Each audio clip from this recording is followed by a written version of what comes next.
साम टीव्हीने सुरू केलेल्या तनिष्का स्त्री प्रतिष्ठा अभियानाला सीए उत्तीर्ण झालेल्या प्रेमा जयकुमार यांनी ही शुभेच्छा दिल्यात। या अभियानामुळे स्त्रियांना एक नवी दिशा मिळेल असा विश्वासही तिने व्यक्त केलाय।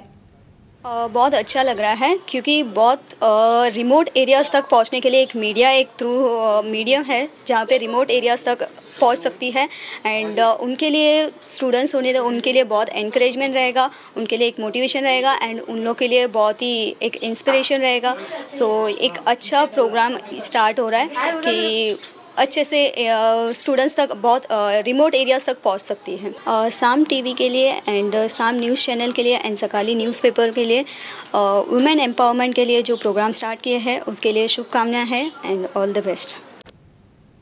सुप्रसिद्ध अभिनेत्री अश्विनी भावे यांनी साम टीव्ही आणि सकाळच्या तनिष्का स्त्री प्रतिष्ठा अभियानाचं कौतुक केलंय। स्त्रियांच्या हक्कांसाठी असणारी ही महत्त्वपूर्ण चळवळ असल्याचा मत अश्विनी यांनी व्यक्त केलाय। मला तर स्त्रियांविषयी फार आय थिंक एक स्त्री दुसऱ्या स्त्रीशी एका वेगळ्या नात्याने जोडलेली असते आणि एकत्र एक सपोर्ट सिस्टम तयार करा आणि मला अशी इच्छा आहे की याने एक प्लॅटफॉर्म मिळावा आणि स्त्रियांनी स्त्रियांना मदत करायची असते आणि त्याच्यात एक खूप पॉवर असते आणि म्हणून ह्या अभियानाला माझा संपूर्ण पाठिंबा आहे। नाशिकमधील विविध क्षेत्रातल्या महिलांनी तनिष्का स्त्री प्रतिष्ठा अभियानावर कौतुकाचा वर्षाव केलाय। त्यांनी एक पाऊल पुढे घेतलेला आहे ज्यामध्ये महिलांना आता अशा जे काही प्रश्न आहेत त्यांना थोडंसं धाडस येईल थोडे अजून महिलांना सक्षम करण्याचा जे काही काम सामाजिक लोक करत होती आज हे मीडिया थ्रू होणार आहे तर त्याला थोडासा अजून सपोर्ट मिळतो आणि लोक ह्या सगळ्याला घाबरतात त्यामुळे निश्चितच याचा फायदा खूप प्रमाणात महिलांना होणार आहे। मुळात मला ही आयडियाच खूप आवडली की सकाळ आणि साम ह्या दोघांनी एकत्रित हे जे अभियान सुरू केलेलं आहे यामध्ये ज्या काही महिलांना प्रश्न आहेत ते जेव्हा वृत्तपत्रात येतात त्याच्यानी बाकी महिलांचं पाठबळ खूप वाढतं। त्यामुळे मला असं वाटतं की जे छोटे पण प्रश्न आहेत आणि काही पॉलिटिकल दबावामुळे पण जे प्रश्न दाबले जातात त्यांना एक वाचा फोडण्याचं काम सकाळनी करावं किंवा साम टीव्हीनी करावं आणि हे असं जेव्हा होईल तेव्हाच ते समाज बदलेल, तेव्हाच ती त्यांची सगळी सामाजिक मानसिक हे बदलून जाएगी। स्टार्ट तो हो जाता है, हर चीज़ स्टार्ट हो जाती है।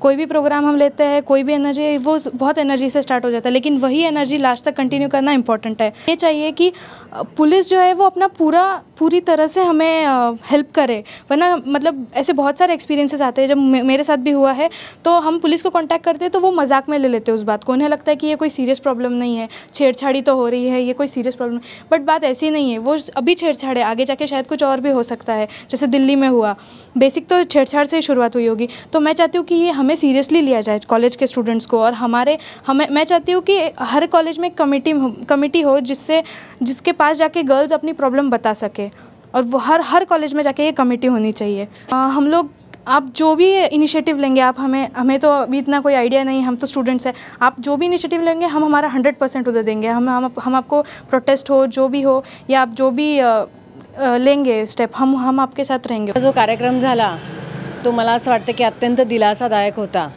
कारण त्याला फक्त एका कार्यक्रमाचं स्वरूप न देता महिलांचे खरे प्रश्न काय आहेत आणि ते सोडवण्याच्या दृष्टीने साम आणि सकाळ माध्यम कसा प्रयत्न करेल आणि आपल्याला गावागावामध्ये खेड्याखेड्यांमध्ये प्रत्येक महिलेपर्यंत पोहोचून कशा त्यांच्या समस्या सोडवता येईल याच्यासाठी जे इंटरॅक्शन झालं ते मला असं वाटतं की खूपच दिलासादायक होतं। मुख्यमंत्री महोदयांनी त्यांच्या भाषणामध्ये सुद्धा अनेक महिलांचे जे प्रश्न आहेत आणि ते सोडवणूक होण्याच्या दृष्टीने विशेषतः जलद गती न्यायालय निर्माण करण्याच्या दृष्टीने अत्यंत दिलासादायक असं वक्तव्य केलं आणि मला असं वाटतं की कालचा जो कार्यक्रम झाला तो नक्कीच महिलांच्या दृष्टीने अत्यंत फायद्याचा ठरला असं मला विश्वास वाटतो की कौटुंबिक हिंसाचाराच्या बाबतीत सुशिक्षित किंवा अशिक्षित कुठल्याही थरातील महिला असो तर ही कायद्याचं ज्ञान तिला अवगत नसतं, तर त्या दृष्टीने तुम्ही जास्तीत जास्त कायद्याचं ज्ञान महिलांना होण्यासाठी सेमिनार्स चर्चासत्र जितकी जास्त तुम्ही आयोजित कराल तेवढा त्याचा महिलांना फायदा होईल आणि गाव पातळीवर महिलांचे असे गट तयार करून सकाळच्या माध्यमातून त्या संदर्भात काही कार्यवाही केली तर ते जास्त फायद्याचं होईल।